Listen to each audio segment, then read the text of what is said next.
Girls अपने शोहर का सेंटर ऑफ अटेंशन बनने के लिए जहाँ पे ड्रेसिंग, कुकिंग, एटिकेट्स बहुत ज़्यादा ज़रूरी हैं, वहीं पे अपनी हाइजीन का ख्याल रखना भी बहुत ज़्यादा ज़रूरी है।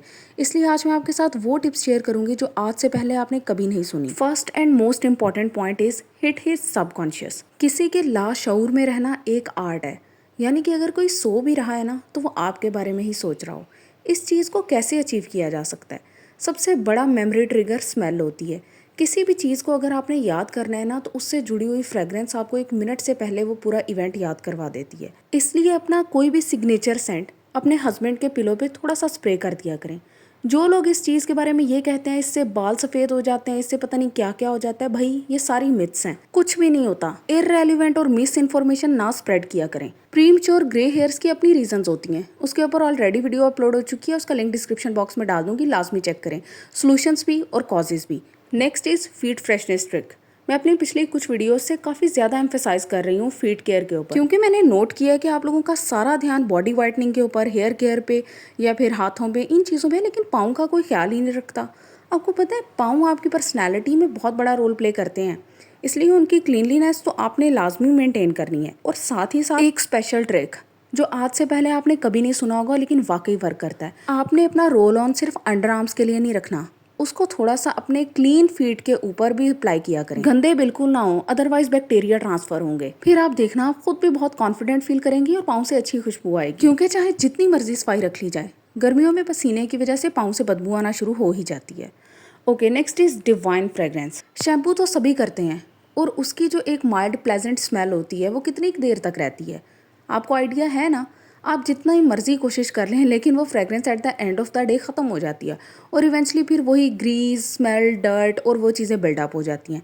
इन सब चीज़ों के लिए ना आपके लिए बेस्ट ऑप्शन है हेयर मिस्ट। इसका लिंक मैं डिस्क्रिप्शन बॉक्स में डाल दूंगी। इसकी खुशबू बहुत ही अच्छी है और दूसरा ये एंटी फ्रिज का काम भी करता है। लो पोरोसिटी हेयर के लिए बहुत बेहतरीन है क्योंकि it is infused with argan oil. जो बालों की एक स्लीक लुक होती है ना, बिल्कुल बैठे हुए बाल, वो इन्हीं लीव ऑन मिस्ट्स की वजह से होते हैं। अदरवाइज किसी के भी बाल इतने परफेक्ट नहीं होते कि आप उस पर कुछ भी अप्लाई ना करो और आपके सर पे छोटे छोटे से बाल ना इकट्ठे हों। बाल धोने के बाद इसको as a leave on mist apply कर लें और वैसे भी हर दिन सुबह उठ के भी आप इसको हल्का सा स्प्रे कर सकती हैं। इससे सारा दिन आपके बालों से बहुत ही अच्छी खुशबू आती रहेगी and your husband will definitely go crazy for you. क्योंकि जो बालों की स्मेल होती है ना वो हमें खुद को नहीं पता चल रही होती लेकिन दूसरे को फौरन फील हो जाती है। Okay, next is aloe mist hack. इसमें आपने सिर्फ एलोवेरा जेल लेनी है और इक्वल पोर्शन के अंदर रोज़ वाटर ले लेना है। इन दोनों चीज़ों को आपने किसी स्प्रे बॉटल में डाल के अच्छे से मिक्स कर लेना है। ये आपके इंटीमेट एरिया को ड्राई रखेगा और एक फ्रेश फील रहेगी। इंटीमेट एरिया के अराउंड जो एक स्पेसिफिक स्मेल कलेक्ट हो जाती है, ये उसको प्रिवेंट करने के लिए आप बहुत ज़्यादा फ्रेश फील करेंगी। यूज़ करने का तरीका बहुत आसान है। बस आपने जब भी अपना एरिया वॉश करना है उसके बाद इसको हल्का सा उस पर स्प्रे कर लेना है। 3 से 4 दफ़ा स्प्रे कर लें and that's it, you are ready to go. इससे ये होता है स्पेसिफिकली कि आपके इंटीमेट टाइम पे ना आप बहुत ज़्यादा कॉन्फिडेंट फील करते हो। अदरवाइज जो औरतें ये चीज़ें नहीं करती ना, उनको ये होता है कि पता नहीं बहुत ज़्यादा स्मेली एरिया है और बहुत ज़्यादा ऑकवर्ड और डर्टी फील आ रही होती है। इसलिए छोटी छोटी चीज़ों से अपना कॉन्फिडेंस इंक्रीज़ करना चाहिए। Next is toothbrush is not enough. अच्छा, ये चीज़ ना पाकिस्तान में बहुत लेस कॉमन है लेकिन यही बाहर के मुल्कों में बहुत ज़्यादा कॉमन है, इवन ऑन डेली बेसिस। क्या आपने कभी इस चीज़ को ऐसे सोचा है कि टूथब्रश सिर्फ दांतों को साफ़ करने के लिए है, तो आपकी ज़ुबान कैसे साफ़ होगी? जबकि आपको खुद भी आइडिया है कि ज़ुबान सबसे ज़्यादा डर्टीएस्ट एरिया है पूरी बॉडी में और उसके अंदर फूड पार्टिकल्स, बैक्टीरिया, हर चीज़ लॉन्च करती है। उसके लिए एक टंग स्क्रैपर ले लें। इसका लिंक डिस्क्रिप्शन बॉक्स में डाल दूंगी, आप इजीली परचेज कर सकती हैं। जब आपने सुबह उठ के अपने दांत ब्रश करने हैं उसके बाद आपने स्क्रैपर से अपनी टंग भी स्क्रैप करनी है। बहुत हार्शली नहीं करनी, सिर्फ जेंटल स्ट्रोक्स। इससे आप बहुत ज़्यादा क्लीन फील करेंगी। Next is changing clothes isn't enough. अच्छा, मुझे बताएं कि कितनी औरतें हैं जो अपनी बेडशीट्स को इस तरह से चेंज करती हैं जैसे वो कपड़े चेंज करती हैं? कोई भी नहीं ना। हफ्ते में 1 दफ़ा कर ली या फिर 2 हफ्ते में 1 दफ़ा कर ली, जबकि बेडशीट से निकलने वाली स्मेल आपके पूरे रूम के ऑर्डर को ख़राब कर देती है। फिर आपने सोना भी उसी पे है, आपने तकिए भी वही यूज़ करने हैं। एटलीस्ट आप अपने पिलो कवर्स लाजमी चेंज किया करें, इससे आपके रूम में एक फ्रेश फील रहेगी। Next is undergarments freshness. I have never discuss this point before. मैंने इस सेगमेंट को स्पेसिफिकली इस वीडियो के लिए रखा हुआ था। कभी भी अपने अंडरगारमेंट्स को अपने बाकी क्लोथ्स के साथ मिक्स करके नहीं रखना चाहिए, दिस इज़ वेरी अनहेल्दी। एक ऑर्गेनाइजर ले लें, उसके अंदर आप अपने सारे पैड्स रखें, अपने लॉन्जरे रखें, और साथ में ना उसके अंदर एक फर्दर ऑर्गेनाइजर रखें। ज़रूरी नहीं है कि आपने ये सब कुछ परचेज ही करना है। लिंक्स में डाल दूंगी डिस्क्रिप्शन बॉक्स में ताकि आपके लिए ईजी हो, लेकिन आप इनकी जगह कार्डबोर्ड बॉक्सेस भी यूज़ कर सकती हैं। ज़रूरी नहीं है कि हर चीज़ आपने खरीदनी ही है, घर की चीज़ों को भी इस्तेमाल करके अपने काम में लाया जा सकता है। तो फिर ये जो है ना, इसके अंदर आपने फर्दर अपनी ब्रास रख लेनी है, अंडरवेयर्स रख लेने हैं। उनको प्रॉपरली एयर ड्राई करके उनको सुखाने के बाद फिर कोशिश करें कि इसके अंदर आप फिनाइल की गोलियां भी डाल के रखें ताकि इनमें स्मेल क्रिएट ना हो। Next is hug scent zone.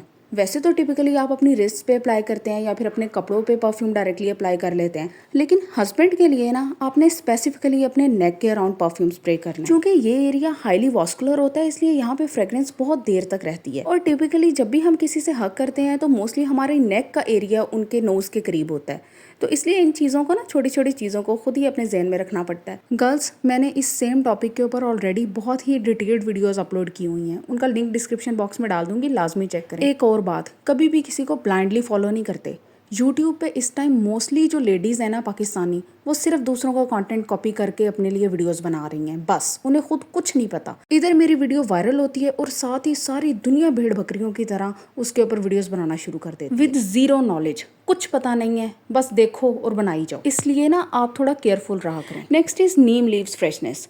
अच्छा गर्ल्स, आपने ना इस चीज़ को लाजमी ख्याल करना है, क्योंकि बहुत सारी गर्ल्स आजकल मुझे मैसेजेस करती हैं अपने इंटीमेट एरिया से रिलेटेड। बरसात है, इचिंग हो रही है, इरिटेशन हो रही है, बहुत ज़्यादा इन्फेक्शन हो रही है और डिस्चार्ज भी है।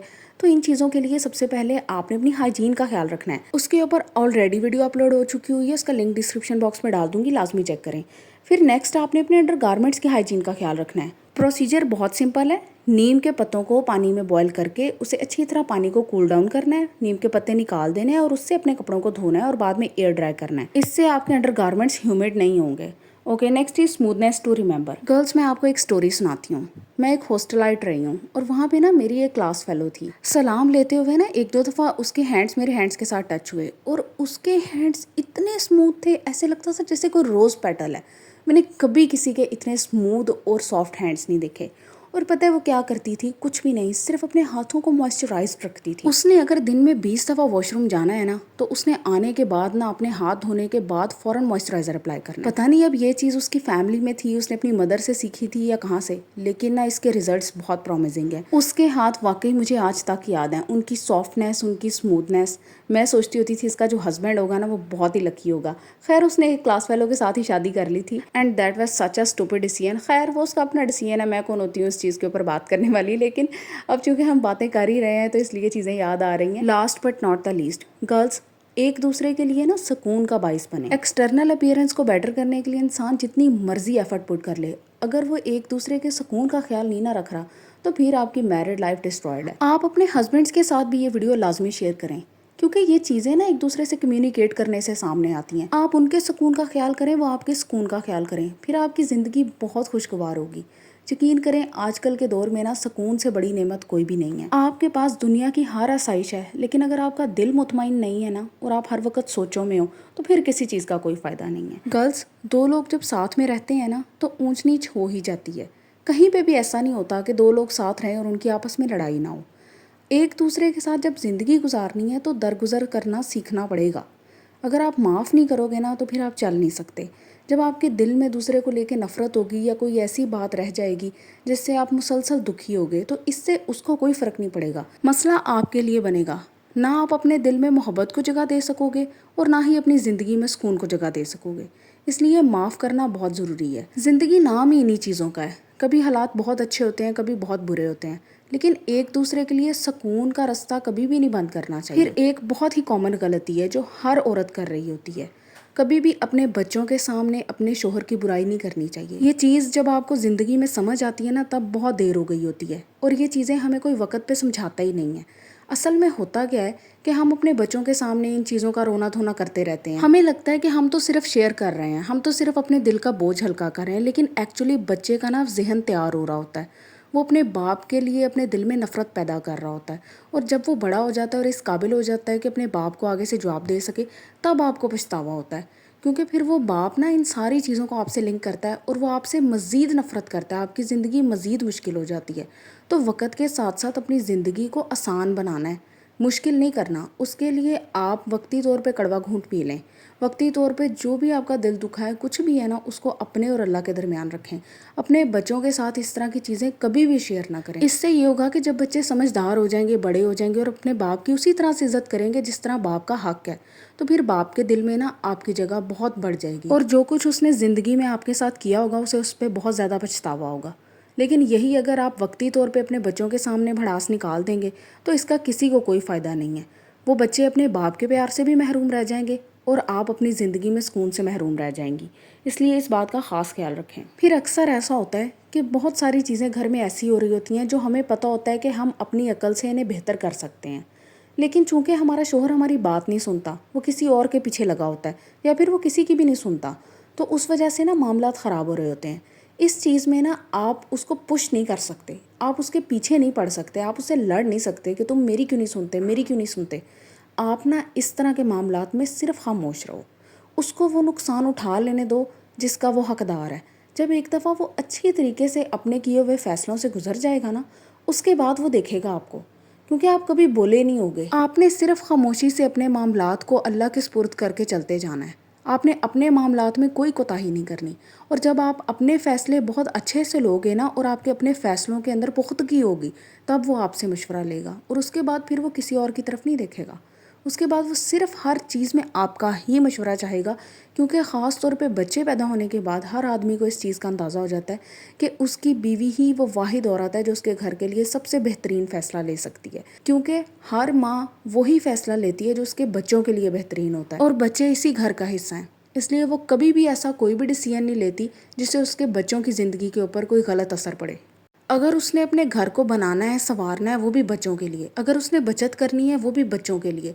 औरत की अपनी ज़िंदगी बच्चे पैदा होने के बाद बहुत ही महदूद हो जाती है और उसका जो मेन फोकस होता है वो उसके बच्चों की ज़िंदगी होती है कि उनको कैसे अच्छा पहनाना है, उनको कैसे अच्छी ज़िंदगी देनी है, उनको कैसे अच्छे स्कूलों में लेके जाना है। इसलिए पाकिस्तानी माशरे में रहते हुए मैं आप सबको एक यही एडवाइस दूँगी कि सब्र से बड़ा हथियार कोई भी नहीं है। हौसले से, खामोशी से आपका जो भी टफ़ टाइम चल रहा है ना, उसे गुजार जाओ।